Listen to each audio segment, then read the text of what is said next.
Today we have a lot of animals, some farm animals and some wild animals.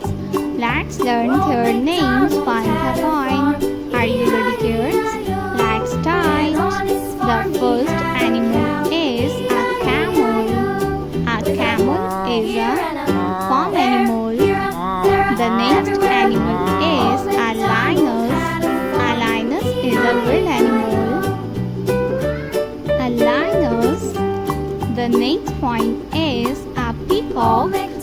This is a peacock. A peacock is a farm animal. This is a peacock. The next animal is a rabbit. This is a rabbit. A rabbit is a farm animal. This is a rabbit. The next point is giraffe. This is giraffe. Giraffe is a wild animal.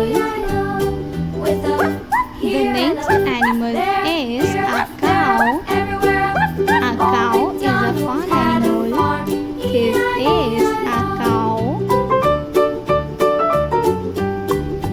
The next animal is a dog. A dog is a domestic animal. This is a dog. Elephant. Elephant is a wild animal. This is elephant. The next animal is a camel. A camel. A panda. This is a panda. The next point is a leopard. This is a leopard. The next point is a lion.